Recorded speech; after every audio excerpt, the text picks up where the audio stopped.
Queria convidá-los a abrir aí suas Bíblias no livro de 1 Coríntios, capítulo 15. Nós vamos continuar falando de ressurreição. Hoje é uma data muito marcante, a gente tem que enfatizar algumas coisas nesse tema que são fundamentais para a nossa fé. 1 Coríntios, capítulo 15, nós vamos ler do verso 1 até o verso 11, em pé, se você puder, do verso 1 até o verso 11. E a leitura é conjunta. Diz então assim a palavra de Deus: Irmãos, venho lembrar-vos o evangelho que vos anunciei, o qual recebestes e no qual ainda perseverais. Por ele também sois salvos, se retiverdes a palavra tal como vô-la preguei, a menos que tenhais crido em vão. Antes de tudo vos entreguei o que também recebi, que Cristo morreu pelos nossos pecados, segundo as Escrituras, e que foi sepultado e ressuscitou ao terceiro dia, segundo as Escrituras, e apareceu a Cefas e depois aos 12. Depois foi visto por mais de 500 irmãos de uma só vez, dos quais a maioria sobrevive até agora. Porém, alguns já dormem. Depois foi visto por Tiago, mais tarde por todos os apóstolos, e afinal, depois de todos, foi visto também por mim, como por um nascido fora de tempo, porque eu sou o menor dos apóstolos, que mesmo não sou digno de ser chamado apóstolo, pois persegui a igreja de Deus, mas pela graça de Deus sou o que sou, e a sua graça que me foi concedida não se tornou vã. Antes trabalhei muito mais do que todos eles, todavia não eu, mas a graça de Deus comigo. Portanto, seja eu, ou sejam eles, assim pregamos e assim crestes. Querido Deus e Pai de nosso Senhor Jesus Cristo, mais uma vez estamos reunidos para louvor da sua glória. Pedimos que o Senhor continue trabalhando em nós, Deus, abrindo nosso coração às verdades do seu Evangelho. Fala conosco, Pai, em nome de Jesus é que oramos. Amém, Senhor. Muito obrigado, meus irmãos, podem assentar.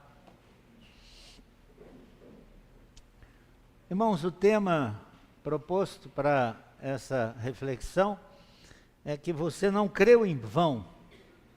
A base da nossa fé, um túmulo vazio, essa é a base da nossa fé. O túmulo vazio, a ressurreição de nosso Senhor Jesus Cristo. Mas a verdade é que nós vivemos, irmãos, num tempo em que tudo é questionado, né? Valores, as verdades, e infelizmente até o Evangelho ele é questionado, apesar de ser a palavra de Deus, mas ele é questionado por muitas pessoas. A igreja de Corinto, ela estava enfrentando muitos problemas morais e comportamentais. Paulo então escreve para corrigir tudo isso, mas ele identifica algo ainda muito pior, muito mais profundo. Eles estavam começando a abandonar a fé, e exatamente porque começavam a duvidar da ressurreição de Cristo. Então você vê a importância desse tema. Deixar de crer nisso é um risco muito grande para as nossas vidas. Crer que ele ressuscitou em carne, não apenas espiritualmente, como os gregos na época acreditavam. Então, o que acontece quando a igreja perde o evangelho? Ele diz claramente aqui, se a ressurreição não for real, tudo desmorona, irmãos. A nossa fé, ela não tem como ser mantida, ela não será sustentada.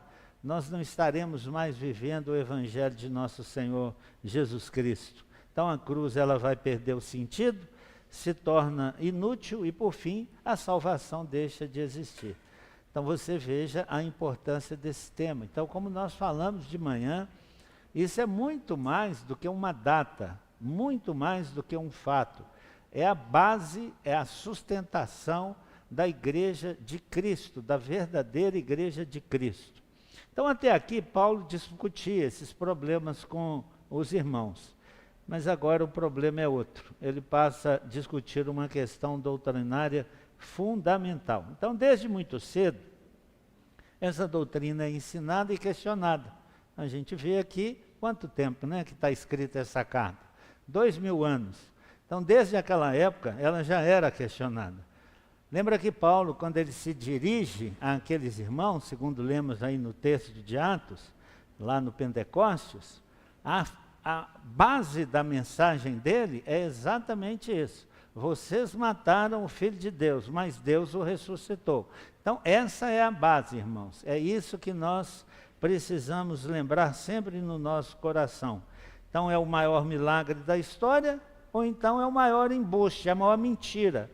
Se não é o maior evento que você tem notícia, pode acreditar que a maior mentira que você tem é essa, de que Cristo ressurgiu dos mortos. E nós somos um punhado de pessoas tolas e enganadas. Nós estamos nos reunindo sem nenhum sentido e sem nenhum valor. Se alguém não crê na ressurreição de Cristo, francamente, não perca tempo com a fé não. Deixa isso para lá, vai para fazer outra coisa, porque isso não serve para nada para você, se você não acreditar nisso de todo o seu coração. Então, nós somos um bando de pessoas tolas. Então, a cruz, sem a ressurreição, irmãos, é símbolo de fracasso. E isso é muito simples de explicar. Quantas pessoas você conhece que ressuscitou? Nenhuma. Somente Jesus. Nem o que eles chamam aí de santos e santas, nenhum e nenhuma delas ressuscitou. Nenhuma e nenhum deles ressuscitou. Eles estão aguardando a volta de Jesus para serem então restaurados e renovados à vida, para experimentarem a ressurreição do corpo, todos eles. Apenas Jesus ressuscitou. Então, se Jesus tivesse sido mantido na morte, nós não teríamos um Salvador. Significava que Deus não aceitou o seu sacrifício. Então, ao ressuscitar Jesus, Deus deu provas de que ele era justo, sem pecados, e que ele não morreu pelos pecados dele, mas morreu pelos nossos pecados. Então, Paulo sintetiza isso aqui, ele condensa isso tudo em 3 fatos. Ele diz assim: primeiro, que Cristo morreu pelos nossos pecados. Segundo, ele diz, ele foi sepultado. E terceiro, ele ressuscitou dentre os mortos, como diz as Escrituras, para nossa justificação. Então, nós só somos justificados, considerados justos, declarados justos, por conta da ressurreição de Jesus. É a única razão, é essa. Então, a igreja de Corinto, ela começou a abandonar isso.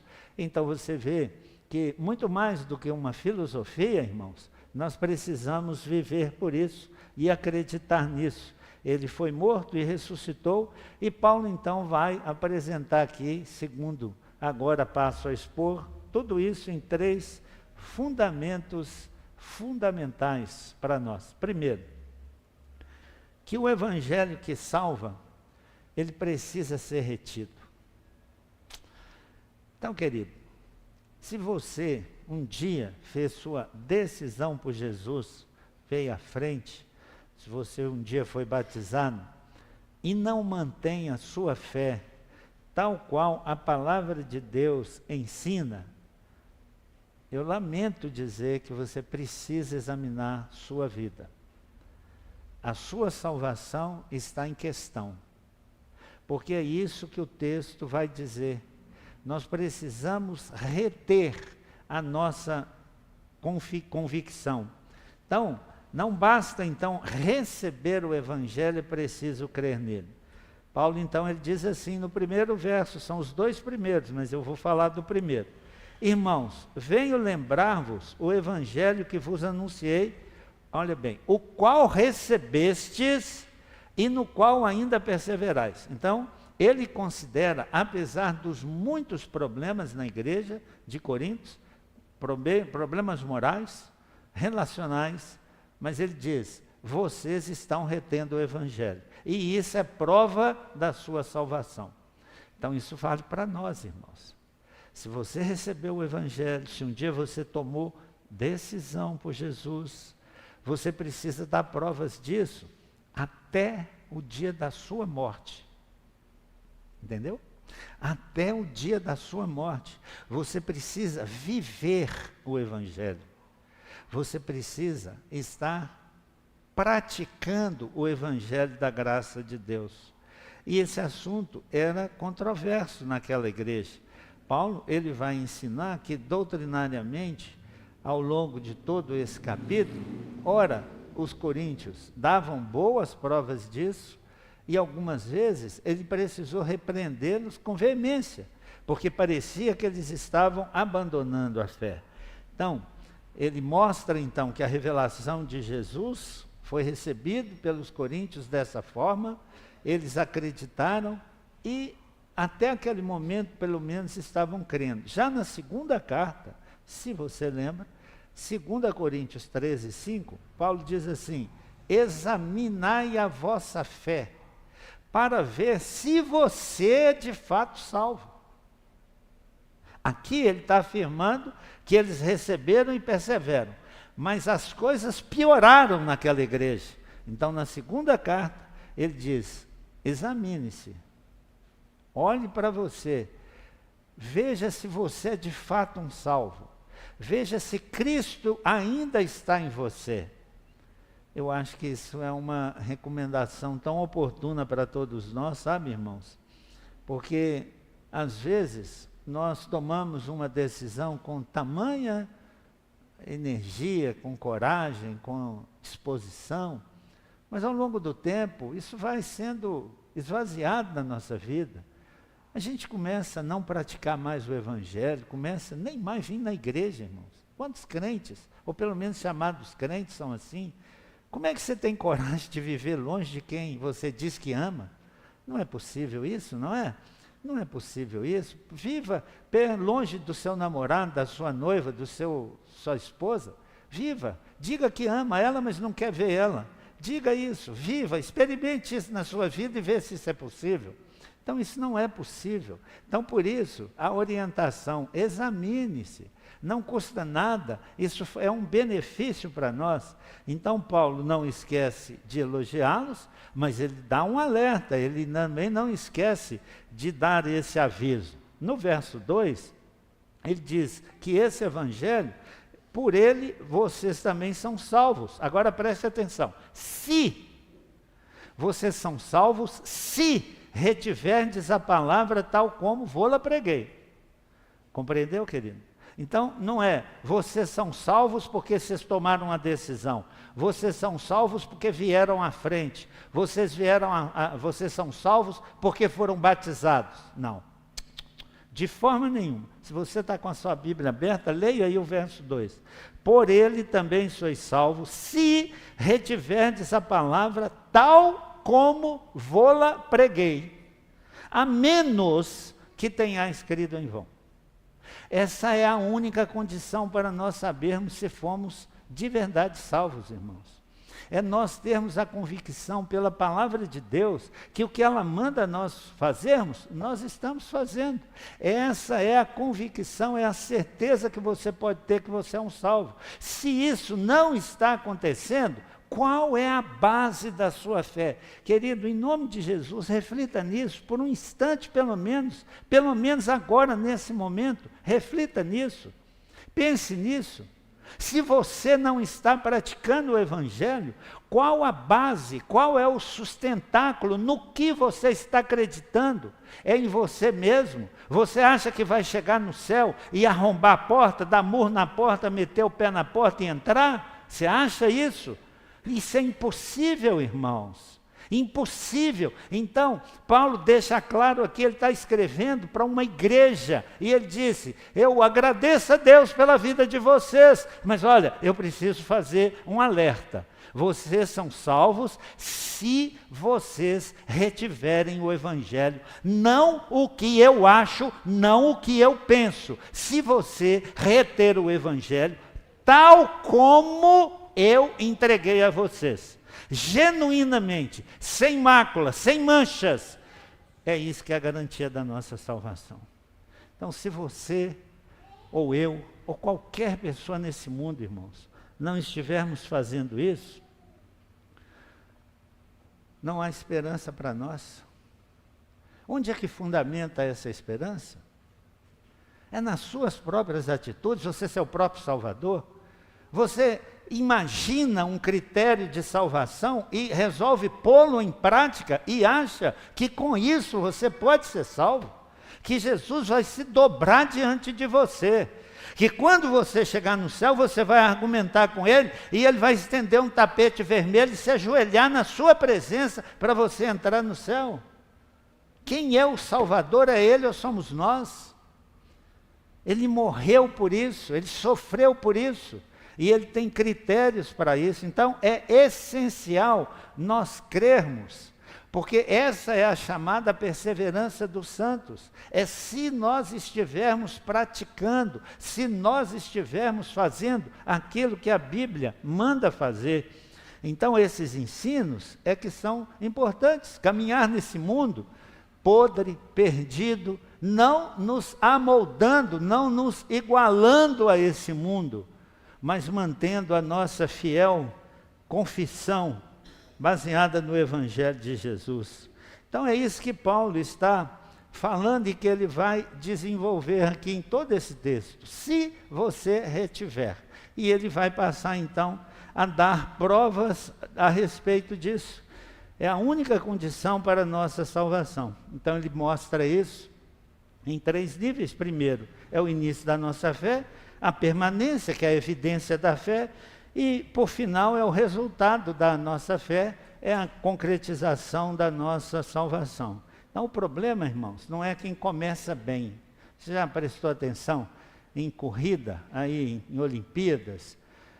Como é que tem algumas pessoas que, quando escutam o tiro, pá, eles saem numa velocidade absurda. Daí a pouco eles são ultrapassados por outros. O que foi mais importante? Largar ou chegar? Acho que fica na cara que é chegar, não é largar, né? Então, o início da nossa fé, eu aceitei Jesus, que bênção. Diz muito pouco a respeito disso. É a perseverança que vai confirmar se nós somos salvos ou não. Então, viver o Evangelho é que é o desafio. Então, existem fés que são emocionais, fés que são temporárias e fés que são superficiais. E Jesus conta isso na parábola do semeador. Ele diz que o semeador saiu a semear, uma parte caiu na terra, na pedra, entre as pedras, não germinou, outra caiu num lugar que era pouca terra, germinou, mas morreu logo, outra entre espinhos, germinou, mas não deu fruto. Qual a única que deu fruto? A que caiu em solo fértil. O Evangelho caiu como no seu coração? Que tipo de terra você é? Fértil, que produz? Ou é uma que já foi sufocada pelos cuidados desse mundo? Que você dá mais ouvidos aos amigos, aos relacionamentos, aos seus afazeres, do que ao Senhor Jesus? Então não é quem começa bem, irmãos, mas a quem permanece. Mas em segundo lugar, Paulo mostra que o Evangelho, ele precisa estar fundamentado nas Escrituras, querido. Então, o que você pensa, o que eu penso, o que eu falo, o que eu deixo de falar, importa pouquíssimo, se eu não puder confirmar na palavra de Deus. Então, o que eu falo, você não deve dar a mínima importância, se não estiver fundamentado na palavra de Deus. Agora, se estiver, irmãos, acredita, e você nunca diga que o pastor falou, que o pastor não fala nada. Ele não tem palavra, ele não tem valor nenhum, se a palavra dele não estiver fundamentada na palavra de Deus. Então, quando você tiver de criticar, não diga assim, o pastor falou e eu não acredito. Se ele falou o que está na Escritura, não pense que Deus está concordando com você, de que você não creu no pastor. Deus está duvidando se você creu nele. Lembra quando ele falou com Samuel a respeito de Saul? Que Samuel chegava lá desesperado e ia orar para Deus. Deus falou, Samuel, ele não está falando de você, para com isso, vocês estão falando de mim. E Samuel se doía, porque eles não queriam obedecê-lo. Ele disse, para de falar isso, não é com você, é comigo. É assim que Deus entende. Então Paulo continua dizendo assim a respeito da fundamentação nas Escrituras. Antes de tudo vos entreguei o que também recebi. Alguém pega aqui essa brinquedinha da... Antes de tudo vos entreguei o que também recebi, que Cristo morreu pelos nossos pecados. Olha bem, isso é que foi entregue, segundo as Escrituras, e que foi sepultado e ressuscitou ao terceiro dia, segundo as Escrituras, e apareceu a Cefas e também depois aos 12. Então, querido, o Evangelho não é uma invenção humana. Paulo fundamenta, e nós estamos falando do apóstolo Paulo, ele fundamenta a sua palavra nas Escrituras. Ele diz aqui em 3 versos, 2 vezes, segundo as Escrituras. É isso que tem importância para nós. Se está revelado nas Escrituras. Ele diz que o Evangelho que recebemos não é próprio dele, ele está com a autoridade que esse homem tinha, mas ele faz questão de transmitir isso, que era segundo as Escrituras, segundo o que ele recebeu. Quando ele escreve aos Gálatas, por exemplo, ele diz assim, porque eu não o recebi, nem o aprendi de homem algum, mas mediante revelação de Jesus Cristo. Então, assim, querido, torna-se uma obrigação para nós cumprir o que a palavra de Deus diz. Essa é a razão porque você precisa ler, porque você precisa meditar, porque você precisa da igreja, porque você precisa dos ensinos da escola dominical, para refletir, para meditar a respeito dessas coisas. Porque se você não souber, você não é desculpável. Deus não o considerará desculpado. Mas pode fazer uma grande diferença para você, tomar conhecimento do que a palavra ensina. Quando escreve aos Coríntios, ele diz assim, se anuncio, mais para frente, o Evangelho, não tenho de que me gloriar, pois sobre mim pesa essa obrigação, porque ai de mim se não pregar o Evangelho. Então aqui está o fundamento da nossa fé, irmãos. É a palavra de Deus. Então, para ele, os ensinos elementares são fundamentais. Ele coloca aqui de forma muito simples, em 4 pontos. Que Cristo morreu pelos nossos pecados, que foi sepultado, que ressuscitou ao terceiro dia, e depois apareceu a Cefas e aos 12. E observa que ele não usa o nome Jesus. Ao morrer, ele deixou de ser Jesus, o nome próprio, mas ele assumiu a forma de Christos, ou seja, o ungido de Deus, o Messias prometido, o nosso Salvador. E é esse o título que Paulo aqui ensina. E isso foi confirmado, primeiro na ceia do Senhor, quando ele institui a ceia, e depois na morte e ressurreição dele, satisfazendo assim as demandas que Deus então colocou. Então, tanto judeus como gentios, ou os apóstolos, ou nós, seja quem for, nós precisamos crer exatamente dessa forma, irmãos. Sem tirar nem pôr, acreditar na totalidade das Escrituras. Então, a cruz vazia é a boa nova de Deus para todos nós. Mas isso traz responsabilidades. Não é só o benefício da salvação, é a consequência disso, como Paulo coloca, ele precisa ser obedecido. Se nós pertencemos a ele, ele precisa ser obedecido. Então o Evangelho não nasceu de mentes humanas. E se não está nas Escrituras, querido, fuja disso, não é Evangelho, viu? Mas em terceiro lugar, o Evangelho é confirmado por vidas transformadas. Acho que nós falamos um pouco disso de manhã, mas o texto nos dá a oportunidade de reforçar isso.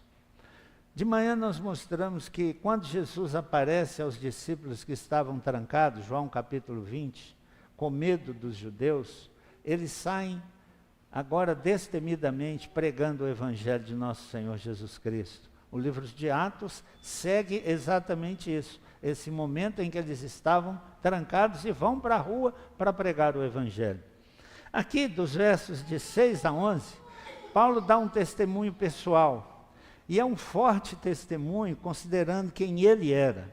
Então, ele diz assim, depois, primeiro ele foi visto pelos 12 apóstolos, terminamos o verso anterior, e no 6 começa dizendo assim, depois foi visto por mais de 500 irmãos, de uma só vez, dos quais a maioria sobrevive até agora, porém alguns já dormem. Então ele está fundamentando o argumento dele, por que que ele crê no Evangelho? Ele não andou com Jesus, você sabe disso. Paulo não andou com Jesus. Ele não teve essa experiência gloriosa como os outros apóstolos tiveram. Mas ele teve uma experiência extraordinária de conversão na estrada de Damasco, quando o próprio Jesus aparece para ele e transforma ele. E ele está então testemunhando isso. Você sabe que na lei judia, eles requisitavam pelo menos 2 a 3 testemunhas. É por isso que ele está dizendo aqui que ele foi visto por mais de 500 pessoas de uma só vez. Ele está mostrando as testemunhas da ressurreição de Jesus para fundamentar o que aconteceu na vida dele, a transformação que aconteceu na vida dele. E ele diz assim, a maioria sobrevive até agora.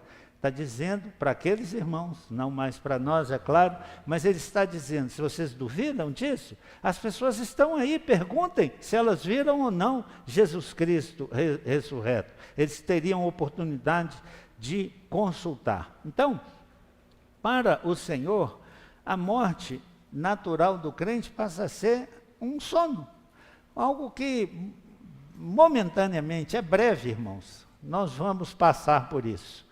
Ele continua dizendo assim, depois foi visto por Tiago, mais tarde por todos os apóstolos, e afinal, depois de todos, foi visto por mim, como por um nascido fora de tempo. Você sabe que Tiago era uma referência entre os judeus. No começo, os irmãos de Jesus, e Tiago é um deles, eles não criam em Jesus Cristo. O texto de João capítulo 7, verso 5, diz que, pois, nem mesmo os seus irmãos criam nele, eles não criam. Mas, depois da morte e da ressurreição, eles também experimentam uma conversão. A ponto de, no livro de Atos, capítulo 1, 13, está escrito, quando ali entraram, subiram para o cenáculo, onde se reuniam Pedro, João, Tiago, André, Filipe, Tomé, Bartolomeu, Mateus, Tiago, filho de Alfeu, Simão, Zelote e Judas, filho de Tiago. Todos estes perseveravam unânimes em oração com as mulheres, com Maria, mãe de Jesus e com os irmãos dele.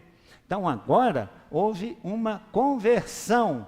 Eles todos passaram a crer que Jesus de fato, então ele era o Filho de Deus. Então, por essa razão, Paulo usa essa menção de Tiago como um forte argumento. Um homem que não cria, que viveu com Jesus, irmão de Jesus, e agora passou a crer no Evangelho. Então, essas referências, irmãos, todas juntas, embasam o que o apóstolo quer mostrar.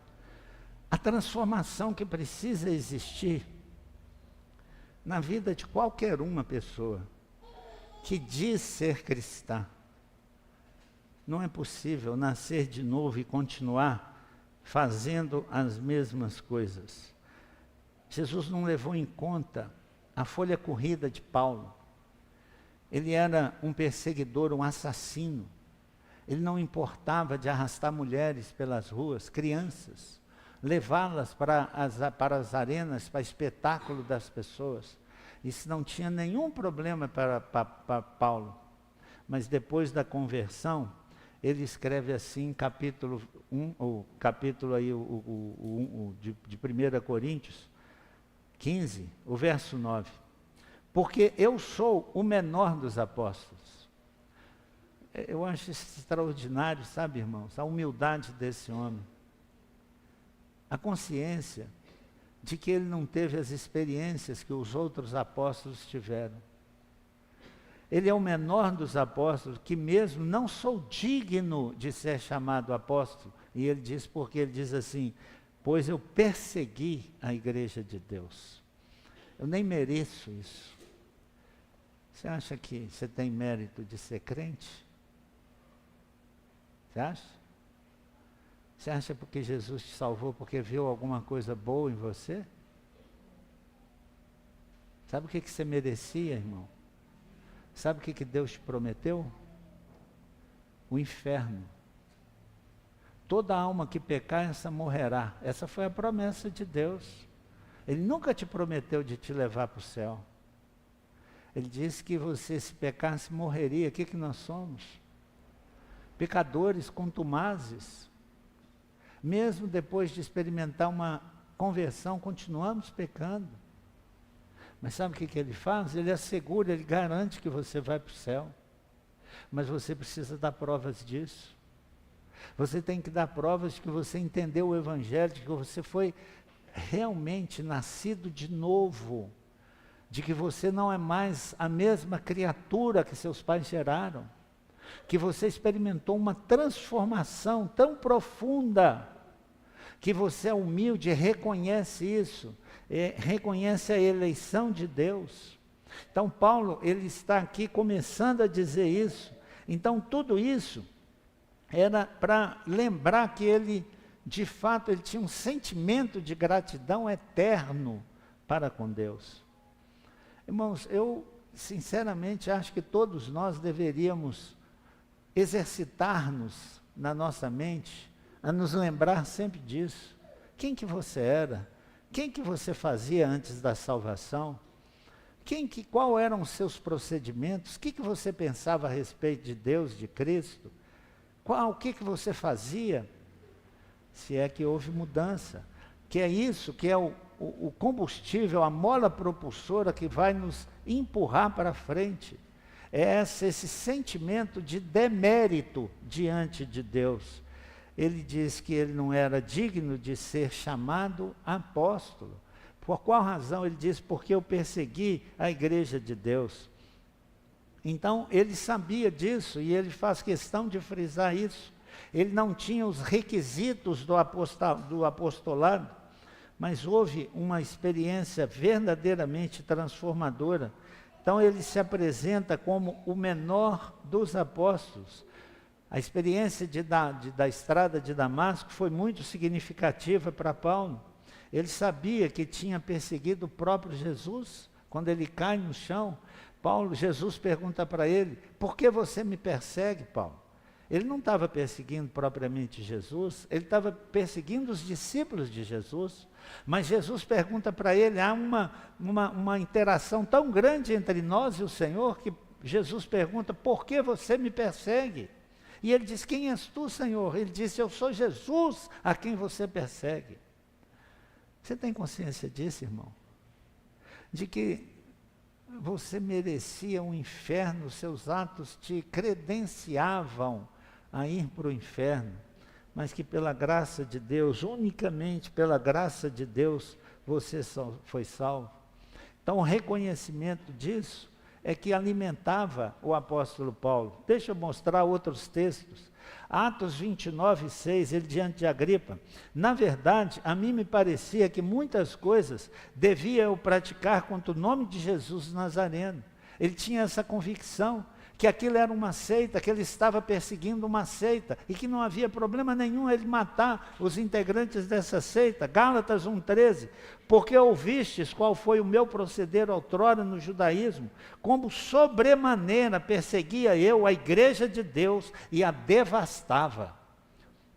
1 Timóteo capítulo 1, do verso 12 em diante, sou grato para com aquele que me fortaleceu, Cristo Jesus, nosso Senhor, que me considerou fiel, designando-me para o ministério. A mim, que noutro tempo era blasfemo, e perseguidor e insolente, mas obtive misericórdia na incredulidade, na ignorância, pois o fiz na incredulidade, e transbordou, porém, a graça de nosso Senhor com fé e um amor que há em Cristo Jesus.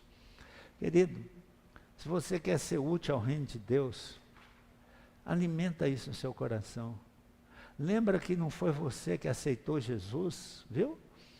Que você estava morto nos seus delitos e pecados, segundo a Bíblia. E você não podia nunca, jamais tomar uma decisão por Jesus. Foi Ele quem te salvou, apesar do que você era.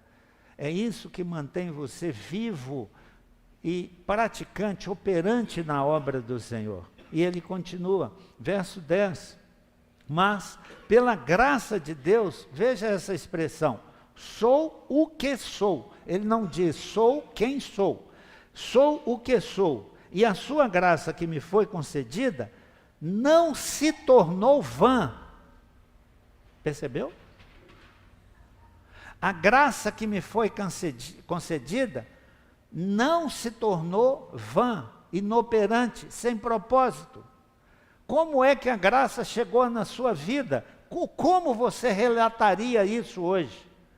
Você serve ao Senhor? Porque se você não serve, a graça de Deus é vã na sua vida, porque Jesus não te salvou tão cedo, antes de te levar para o céu, para você não fazer nada para Ele. Para você nem participar de culto, nem se interessar pelas coisas de Deus. Ele poderia fazer isso na hora da sua morte e te levar para o céu. Você nunca perguntou isso? Por que você foi salvo e deixado na terra? Qual a razão disso? O que Cristo espera de você? Por isso Paulo está dizendo aqui, a graça de Deus não se tornou vã na minha vida. Ela não se tornou sem valor. Antes, e aí ele dá o testemunho dele, trabalhei muito mais do que todos eles, todavia não eu, mas a graça de Deus comigo. Ele não está atrás de aplauso, irmão, ele não está atrás de reconhecimento, mas ele quer exaltar a graça de Deus, ele quer mostrar que quando Jesus chegou na vida dele, foi para valer, não foi brincadeira, não foi um ato de alguém que não tinha outra coisa para fazer e resolveu entregar a vida a Jesus. Então, quando ele passa em revista toda a sua vida, desde os tempos lá de estudante lá em Jerusalém, até aquele momento, ele reconhece a graça de Deus na sua vida. Então, ele vê a graça de Deus operando em toda a sua vida. Ele diz assim, eu sou o que sou, não quem eu sou. Ele não está interessado em olhar para si como uma pessoa, quem sou, mas como um instrumento na mão de Deus. O que sou? Deus, no que Ele me transformou? Ele veio, morreu, ressuscitou, veio a mim, me deu vida. Para quê? Ele diz assim, para me transformar no que eu sou. Um defensor do Evangelho, um proclamador da graça de Deus, um dedicado pregador da palavra de Deus. Eu vou repetir a pergunta, irmãos. O que você faz para o Senhor? Qual é a sua atividade dentro do corpo de Cristo? Examine-se, pergunta, olhe para seu corpo, vê se tem alguma coisa que você poderia tirar e não faria falta. Tira uma mão sua, já que não faz falta. Tira um olho, tira uma orelha, tira um pé, tira um rim, tira um coração, tira o que for do seu corpo. Todos os nossos órgãos são necessários. Nós somos o corpo de Cristo. E você não tem utilidade nesse corpo? Como é isso? Por que Ele te colocou nesse corpo? Por que você foi salvo? Então, por isso ele coloca dessa forma assim, aqui. Ele quer ser visto como um instrumento na mão de Deus e ele é grato por isso. Então, a graça não se tornou vã, sem efeito, insignificante. E infelizmente, irmãos, em muitos crentes, quem dera se todos nós fôssemos operantes na graça de Deus, quem dera. Nós somos uma multidão, não somos um batalhão, mas infelizmente, muitos de nós não tem se dedicado ao serviço do Senhor. Então ele está dizendo que não por ele, mas pela graça de Deus, ela produziu resultados extraordinários na vida dele, transformando Paulo de perseguidor em pregador do Evangelho. Ele era um assassino, mas agora ele é um salvador de vidas, e é isso que ele está interessado em ver. Ele não está buscando a autoglorificação, longe disso. E longe de ser ocioso, ele pode testemunhar que trabalhou mais do que todos. E ele conclui então dizendo assim: portanto, seja eu ou sejam eles, os outros apóstolos, assim pregamos e assim cresces. Então Paulo frisa que a graça de Deus é que o comissionou para esse ministério. E ninguém, irmãos, que é encontrado pelo Cristo vivo, continua a ser a mesma pessoa. Acredite nisso. Ninguém. A maior prova da ressurreição, se você crê mesmo nisso, é uma vida transformada. Se você crê na ressurreição de Jesus, para valer, você crê que você ia para o inferno, mas que pela graça de Deus, Jesus foi ressuscitado. Ele veio até você e te salvou. Algumas aplicações do que precisamos para que a graça de Deus não seja inútil ou vã em nossa vida. Primeiro, reconheça que você não merece esse irmão. Você não merecia. Você era um assassino. Quando Pedro prega o primeiro sermão, é isso que ele fala para aquelas pessoas: vocês mataram o Rei da Glória. Foram vocês. É claro que nem todos estavam lá pregando os cravos, é lógico que não. Mas foram os nossos pecados que levaram Jesus Cristo à cruz. Então nós somos os responsáveis pela morte de Jesus. Então nós não merecíamos salvação, irmãos. Nós merecíamos a condenação eterna. Nós matamos o Rei da Glória. Nós matamos o Filho de Deus pelos nossos pecados. Paulo escreve assim a Timóteo, agora veja bem a transformação: fiel é a palavra e digna de toda aceitação. A única coisa que Paulo era maior do que todos, ele diz assim: Cristo veio ao mundo para salvar os pecadores, do qual eu sou o principal. Que sentimento, né, querido? Se nós tivéssemos esse sentimento, nós seríamos mais úteis ao reino de Deus. Nós não estaríamos satisfeitos em ouvir apenas mensagens. Nós que gostaríamos e estaríamos empenhados em servi-lo aqui nesse mundo. Porque a consciência de que nós merecíamos um inferno e nós não vamos para lá por conta da graça de Deus, certamente nos transformaria. Então esse é o primeiro ponto. Se você não quer que a graça de Deus seja vã em sua vida, reconheça de que você não é merecedor disso. Reconhecer que não merece, ter convicção de que nós somos devedores a Jesus e ao seu Evangelho. Reconhecer que Cristo não viu nada de bom em nós, mas ainda assim nos amou, apesar de nós. Veio a esse mundo para morrer a nossa morte e nos dar a sua vida. Esse é o resumo do Evangelho. Por isso, Davi disse no Salmo 63 que a graça é melhor do que a vida. E é mesmo, irmão. Hoje nós valorizamos muito essa vida física que nós temos, mas quando você chegar no outro lado da eternidade, você vai ver que essa vida não é nada. Por mais que você viva nesse mundo 70, 80, 100 anos, que é isso diante da eternidade? Você estará na eternidade, ou na eternidade de glória, ou na eternidade de sofrimento. Mas em segundo lugar, para a graça não ser vã, é ter convicção de que foi a graça de Deus e nada mais que te transformou. A graça é esse poder transformador que flui de Deus para nós. Então, se isso não aconteceu em nós, se transformação não existiu, tem alguma coisa errada, irmãos. Porque todos os relatos da Bíblia mostram transformações profundas. Aqueles homens que estavam com medos, trancados, eles deram a vida por conta do Evangelho. Por que isso não acontece conosco? Se nem risco de vida nós temos, nem estamos sendo ameaçados de nada, por que nós não nos dedicamos à obra do Senhor? Paulo, ele escreve aos Efésios, dizendo assim, do qual eu fui constituído ministro, constituído conforme o dom da graça de Deus a mim concedida, segundo a força operante do seu poder. Prestou atenção? É uma força operante, é uma força que opera em nós transformação. Ele está testemunhando isso, ele está dizendo, o que a minha transformação foi uma força além de mim, que me transformou. A mim, o menor de todos os santos, me foi dada essa graça de pregar aos gentios o evangelho das insondáveis riquezas de Deus. Então ele reconhece que as suas realizações são única e exclusivamente pela graça de Deus. Agora você pode dizer assim, Paulo é um único caso? Pior que não é.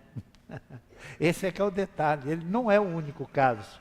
Por exemplo, Pedro, quando Jesus restaura Pedro do seu pecado, naquele momento em que ele perguntou a ele, Pedro, você me ama? Pedro, você me ama? Você lembra quais eram as orientações que Jesus dava? Cuida dos meus cordeirinhos, cuida das minhas ovelhas, pastorei o meu rebanho. Qual foi a prova da restauração de Pedro? O trabalho, o serviço. Você pode apresentar isso? Você pode dizer que está servindo ao Senhor? Porque essa é a prova que Jesus pediu a Paulo, a Pedro e a todos os outros. Pedro, você me ama? Amo, Senhor, então cuida do meu rebanho. Você me ama, Pedro? Claro, então apacenta as minhas ovelhas. É assim, querido. Se você não concorda com isso, vá ler a Bíblia, vá buscar na palavra do Senhor resposta para isso. No fim do livro de Marcos, de Lucas, perdão, quando os discípulos estão lá temerosos, Jesus os repreende, corrige aquela atitude e manda que eles estejam pregando o Evangelho. A mesma coisa em João que lemos mais cedo. Então isso é padrão. Então isso precisa acontecer comigo e contigo. Se isso não está acontecendo, o erro não pode estar no Espírito Santo, não pode estar em Jesus, não pode estar na Bíblia, provavelmente está em nós. E por fim, para que a van não seja em vã, esforçar para que Deus seja glorificado em nós. Irmãos, isso não é natural, isso não vai acontecer naturalmente, nós não vamos acordar morrendo de vontade de servir a Deus, sabe? Você não vai pular da cama e falar assim, hoje eu vou evangelizar o mundo. Isso não vai acontecer, irmão. O diabo vai colocar desânimo no seu caminho, obstáculos, e aí coloca mesmo. E Deus permite isso, sabe para quê? Para provar se você o ama mesmo ou não.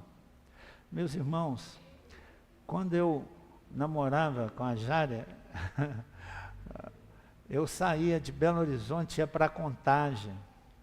Às vezes, dormindo dentro do ônibus, mas eu não deixava de ir lá não. Sabe por quê? Porque eu a amo, é por isso. Eu me esforçava para ir lá, morava longe, né, tesouro? Muito longe de casa, mas eu ia, porque eu amo. Você ama Jesus? Por que você não faz nada por ele? Você acha que ele está todo feliz? Porque uma vez por mês, talvez, uma vez por ano, uma vez por semana, não sei, você vem aqui, canta, chora e diz, eu te amo, Senhor. E Jesus lá do céu, nossa, que beleza, ele diz que me ama. Você acha que ele é homem igual a gente? Chega perto de mim ali agora mesmo, não faça isso não, viu? Chega perto de mim ali agora mesmo, fala assim, palavra, pastor, que palavra? É mesmo? Você gostou?